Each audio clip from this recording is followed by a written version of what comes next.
EPTV, a gente vive com você. Como a Câmara vai tratar as denúncias de fraude no sorteio de casas populares em Ribeirão? E os vereadores discutem agora que comissão vai ser criada pela Câmara. Justiça ouve o adolescente que teria atropelado e matado um empresário com jet ski. Franca quer acabar com as sacolinhas plásticas. Tem que preservar a natureza, né? Essa sacola dá muito problema aí. Encontro em Ribeirão revela o que pensa um jovem cientista. O título do trabalho é Doseamento e Ensaio Colorimétrico.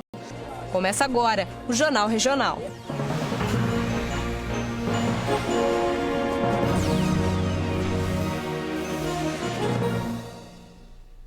Boa noite.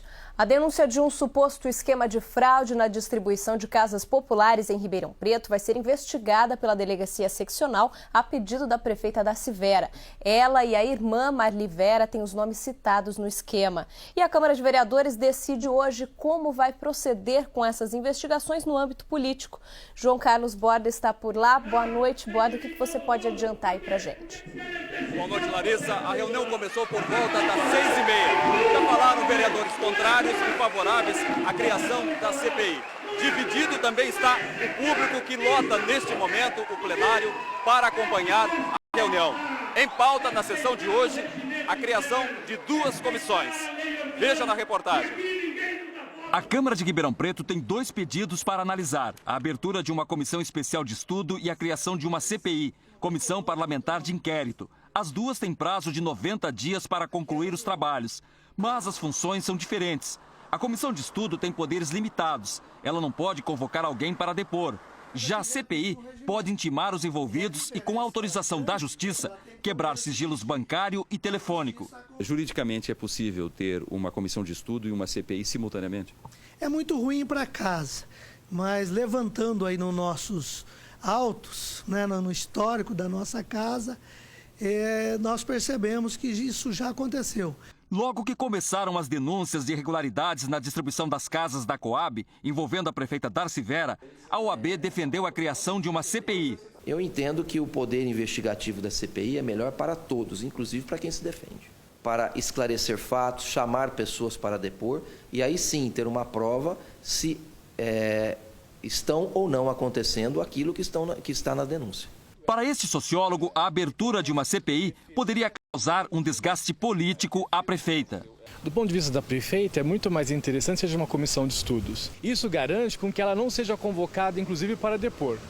Politicamente, eleitoralmente, não daria um desgaste à pessoa dela.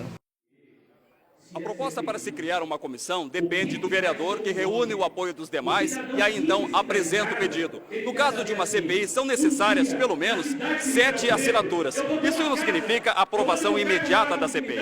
Vai depender, é claro, a criação do plenário. Para que uma CPI seja criada, são necessárias algumas provas ou pelo menos indícios, como um boletim de ocorrência, por exemplo. Neste caso, envolvendo a prefeita Darcy Vera, tem um depoimento objetivo de uma representante comercial. Larissa. Obrigada, Borda, pelas informações. E o resultado da sessão de hoje você confere amanhã no Jornal da EPTV ao meio-dia. O uso de sacolas plásticas vai ser proibido em Franca a partir de 2013. O comércio se antecipa e acaba de lançar uma campanha de conscientização. No cartaz, um convite para que as pessoas deixem de usar as sacolas plásticas por pelo menos um dia em Franca. E até tem data marcada, 1º de dezembro. Segundo a Associação dos Supermercados de Franca, na cidade são utilizadas 80 milhões de sacolinhas por mês, 960 milhões por ano. Um gasto de aproximadamente 28 milhões de reais com o material que acaba trazendo impacto para a natureza. Por isso, o apelo à população. A campanha quer estimular o consumidor a utilizar as sacolas retornáveis, conhecidas também como ecológicas, e promover uma mudança de hábito. Como incentivo, nesse dia a gente vai estar sorteando prêmios para os consumidores que vier na loja nesse dia e não fazer o uso das sacolinhas. Porque hoje, realmente, a sacolinha hoje, ela prejudica muito o meio ambiente, né? Há 3 meses, toda vez que Noed vai ao supermercado, ele leva a sacola retornável. Sacolinha nem uso mais, até tem as pessoas falam, como vai pôr o lixo, como vai pôr no banheiro. Você tem que arrumar um jeito, ou uma hora você põe uma sacolinha de papel mesmo, ou tem hora que você vai lá e já põe direto, vai voltar ao que era 20 anos atrás. O Dia Sem Sacolinha é uma maneira das pessoas já irem se acostumando com a lei municipal, que prevê a substituição definitiva das sacolinhas em 2013. Quem descumprir estará sujeito a multa de mais de R$ 1.900, que pode dobrar em caso de reincidência. Você ficaria sem usar essa sacolinha de plástico? Ah, não tem jeito, né? Já é o costume de todos, sacolinha. Não tem como. Como que a gente vem no mercado sem a sacolinha? Isso é bom que tem que preservar a natureza, né? Essa sacola dá muito problema aí, joga no lixo, joga para tudo quanto é lado aí. Isso é muito válido. Depois do intervalo, o depoimento do adolescente que atropelou o empresário com jet ski.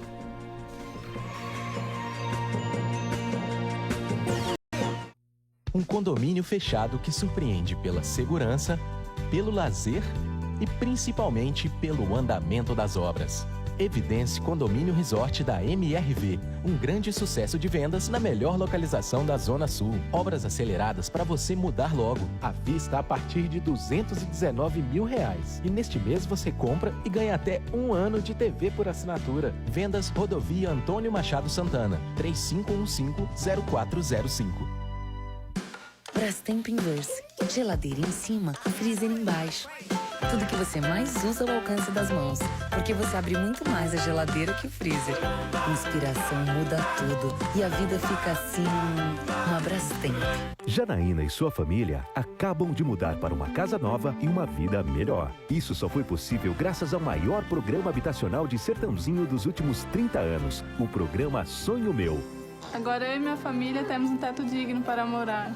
Quase 1.000 unidades habitacionais entregues desde 2009. E até o final de 2012, serão mais de 2.000 moradias. A realização do sonho de morar com dignidade. Prefeitura de Sertãozinho. Desenvolvimento com respeito a você. Aquele beijo. Vicente decide dar uma nova chance ao seu coração. Você quer se casar comigo? Você tá falando sério? Nesta terça, aquele beijo.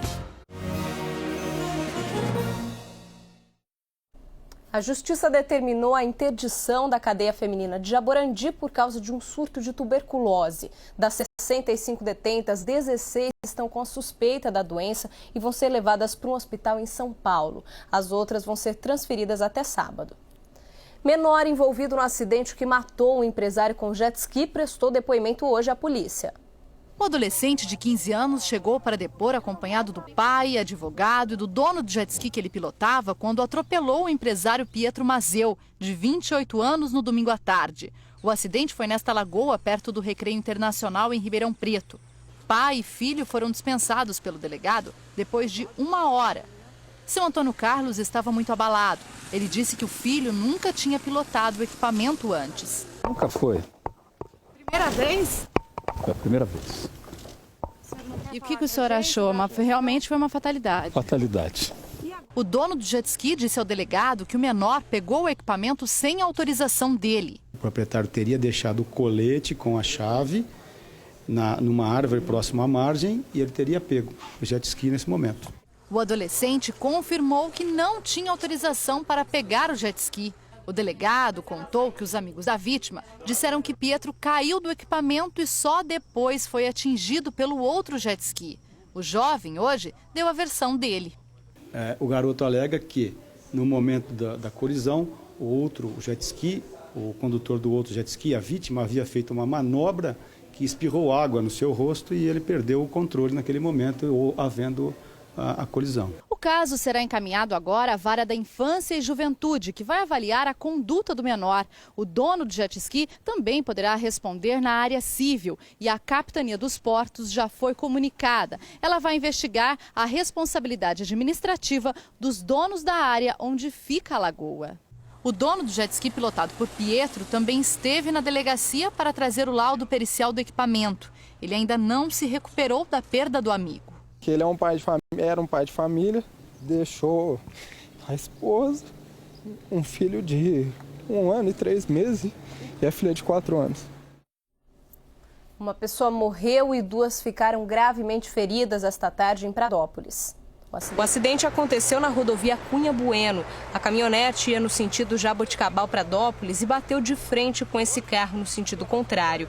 A polícia rodoviária disse que os 3 ocupantes foram socorridos e levados para o pronto-socorro de Pradópolis. O motorista da caminhonete, de 66 anos, morreu a caminho do hospital. O casal que estava no veículo foi atendido e depois transferido para a unidade de emergência do Hospital das Clínicas de Ribeirão Preto e não corre risco de morte. As causas do acidente serão apuradas pela perícia.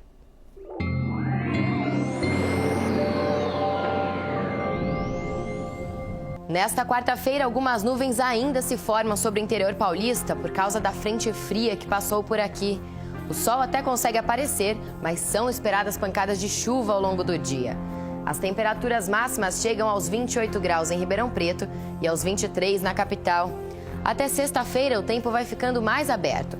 Isso porque o ar seco volta a ganhar força e dificulta a formação de nuvens mais carregadas. Então, ficam menores as possibilidades de chuva. Em Barretos, nos próximos dias, os termômetros marcam até 30 graus. No próximo bloco, estudantes apresentam as pesquisas que no futuro podem fazer parte do nosso dia a dia.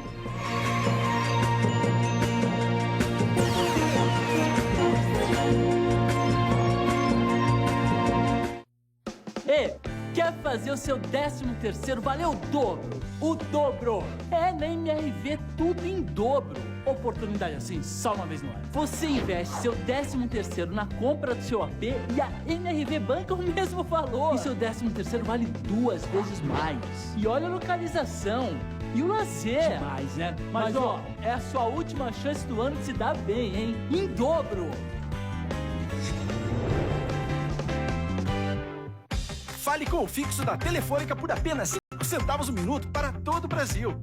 Você pode falar com aquele tio no Pantanal como se ele estivesse pertinho. Ou matar a saudade da sua irmã na Bahia por apenas 5 centavos o minuto. Pode falar também com seus amigos que recomeçaram a vida no Rio. A escola dos meninos fica na esquina. Já tem sotaque. Peça seu fixo da Telefônica e fale para todo o Brasil por apenas 5 centavos o minuto. Ligue 10315. Relaxa. Fala do fixo da Telefônica.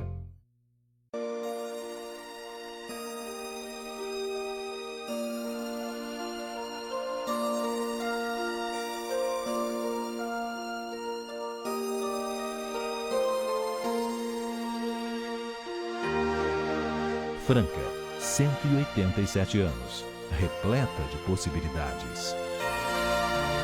Homenagem Savenhago. É você com a bola toda no Savenhago. Parabéns, Franca.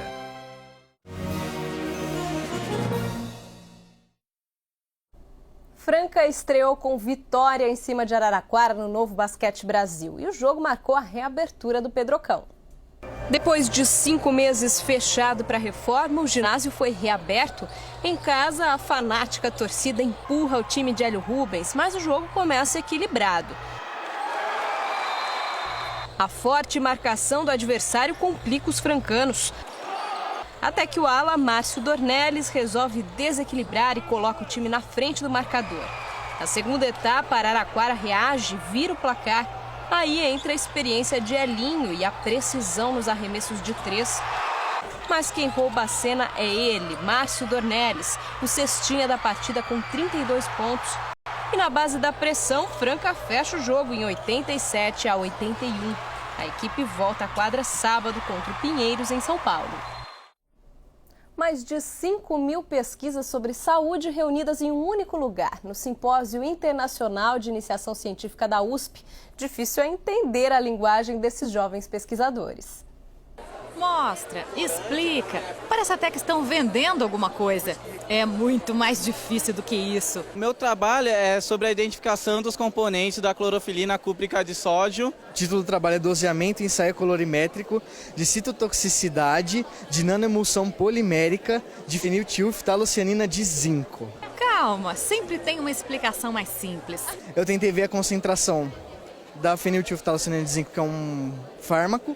Avaliei a toxicidade dela em células de câncer de boca. São todos estudantes universitários da área de saúde. Como ninguém se formou ainda, as pesquisas são consideradas de iniciação científica. O aluno faz e um professor supervisiona. Isso vai criando e dando oportunidade aos alunos de desenvolver a curiosidade para a pesquisa científica. Estudantes da USP são maioria, mas o Simpósio Internacional ainda recebe jovens pesquisadores de outras 500 universidades públicas e particulares.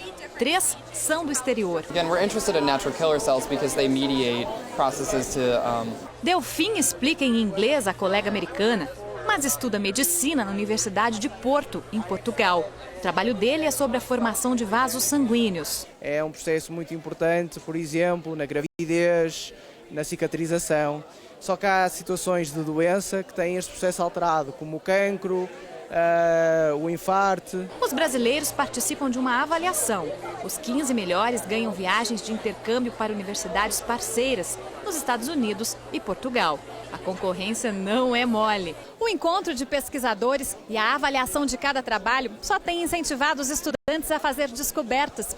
Quando esse simpósio começou, na década de 90, 400 pesquisas foram apresentadas. Hoje, são quase 5.000. E atenção, brasileiros fanáticos por futebol.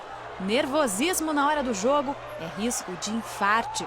A pesquisa do Daniel levou em conta casos registrados durante as 4 últimas Copas do Mundo. Dividimos em 3 grupos. Dias em que não tinha Copa, dias em que tinha Copa, mas não era jogo do Brasil, e dias que tinha jogo do Brasil. E aí a gente foi observar se a existência do jogo do Brasil aumentava a chance de ter um número maior de infartos naquele dia. E a gente observou que sim. Qual o conselho é para se preparar melhor para assistir um jogo, ficar mais calmo, não assistir, o que fazer? Então, para as pessoas que sabidamente têm problema de coração, o que posso falar? Ter uma alimentação saudável, não fumar, maneirar a bebida alcoólica e evitar comidas gordurosas, excesso de sal. Boa noite para você, até amanhã.